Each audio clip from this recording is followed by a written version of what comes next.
Hello there, Max. And hello, boys and girls.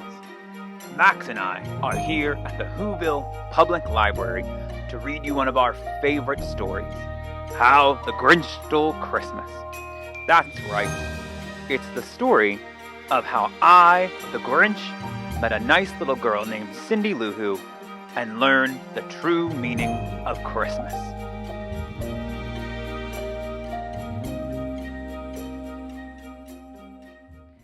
Every Who down in Whoville liked Christmas a lot.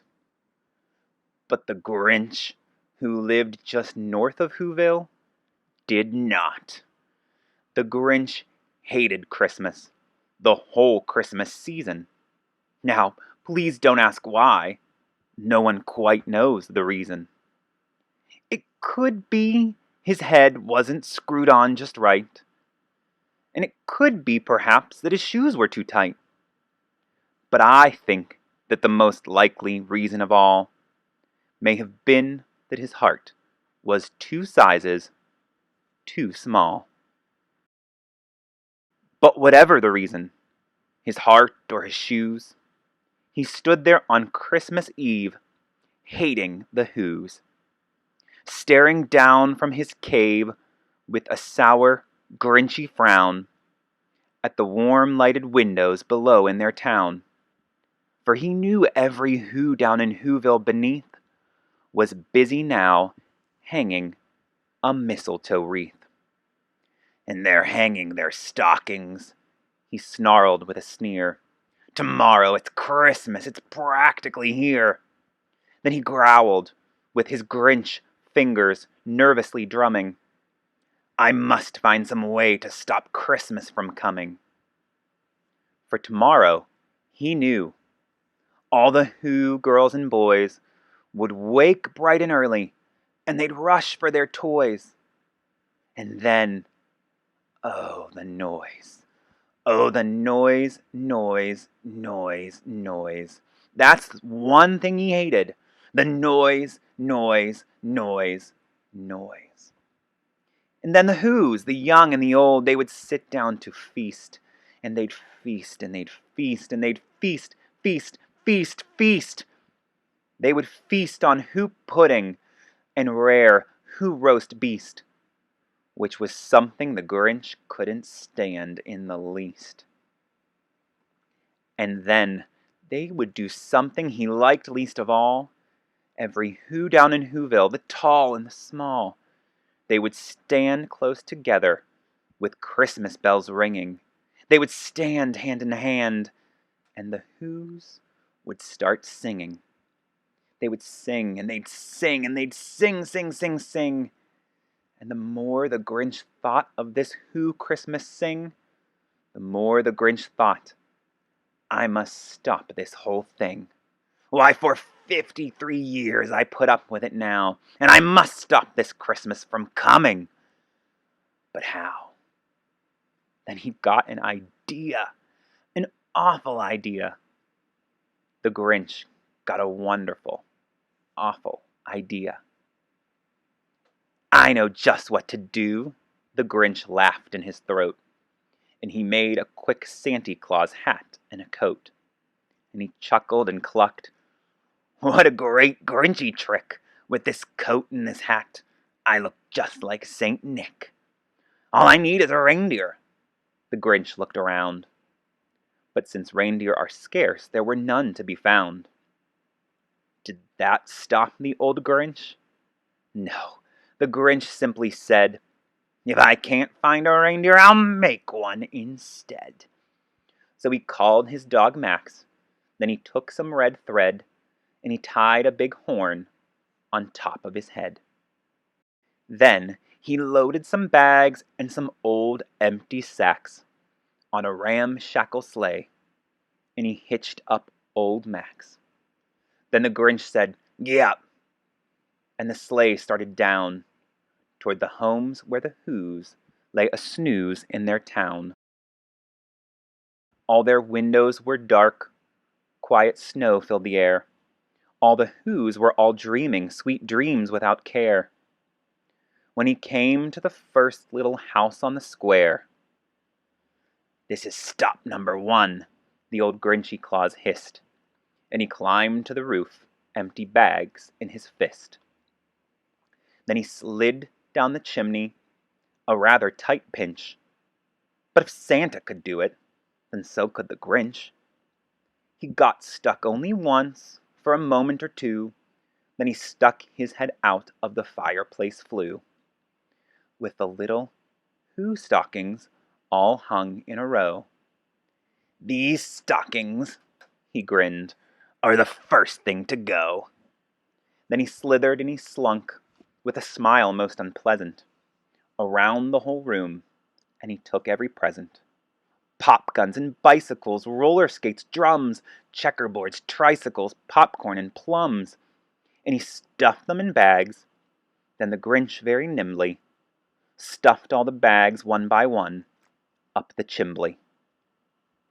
Then he slunk to the icebox, and he took the Who's feast. He took the Who pudding. He took the roast beast. He cleaned out that icebox as quick as a flash. Why, the Grinch even took their last can of Who hash. Then he stuffed all the food up the chimney with glee. "And now," grinned the Grinch, "I will stuff up the tree." And the Grinch grabbed the tree, and he started to shove, when he heard a small sound like the coo of a dove. He turned around fast, and he saw a small Who, little Cindy Lou who was not more than 2. The Grinch had been caught by this tiny Who daughter, who'd got out of bed for a cup of cold water. She stared at the Grinch and said, "Santy Claus, why are you taking our Christmas tree, why?" But you know, that old Grinch was so smart and so slick. He thought up a lie, and he thought it up quick. "Why, my little sweet tot," the fake Santy Claus lied, "there's a light on this tree. It won't light on one side. So I'm taking it home to my workshop, my dear. I'll fix it up there, then I'll bring it back here." And his fib fooled the child. Then he patted her head, and he got her a drink, and he sent her to bed. And when Cindy Lou Who went to bed with her cup, he went to the chimney and stuffed the tree up. Then the last thing he took was the log for the fire. He went up the chimney himself, that old liar, and on their walls he left nothing but hooks and some wire. And the one speck of food that he left in that house was a crumb that was even too small for a mouse. Then he did the same thing to the others whose houses, leaving crumbs much too small for the other whose mouses. It was 1/4 dawn, all the Who's still abed, all the Who's still a-snooze, when he packed up his sled. He packed it up with their presents, their ribbons, their wrappings, their tags and the tinsel, the trimmings, the trappings. 3,000 feet up the side of Mount Crumpet, he rode with his load to the tip-top to dump it. "Pooh-pooh to the Who's," he was Grinchlessly humming. "They're finding out now that no Christmas is coming. They're just waking up, and I know just what they'll do. Their mouths will hang open a minute or two. Then the Who's down in Whoville will all cry boo-hoo." "That's a noise," grinned the Grinch, "that I simply must hear." So he paused, and the Grinch put his hand to his ear, and he did hear a sound rising over the snow. It started in low, then it started to grow. But the sound wasn't sad. Why, this sound sounded merry. It couldn't be so. But it was merry, very. He stared down at Whoville. Then the Grinch popped his eyes, then he shook. What he saw was a shocking surprise. Every Who down in Whoville, the tall and the small, was singing, without any presents at all. He hadn't stopped Christmas from coming. It came. Somehow or other, It came just the same. And the Grinch, with his Grinch feet ice cold in the snow, stood puzzling and puzzling. But how could it be so? It came without ribbons, it came without tags, it came without packages, boxes, or bags. And he puzzled 3 hours, till his puzzler was sore. Then the Grinch thought of something that he hadn't before. Maybe Christmas, he thought, doesn't come from a store. Maybe Christmas, perhaps, means a little bit more. And what happened then? Well, in Whoville they say that the Grinch's small heart grew 3 sizes that day. And the minute his heart didn't feel quite so tight, he whizzed with his load through the bright morning light. And he brought back the toys and the food for the feast. And he himself, the Grinch, carved the roast beast.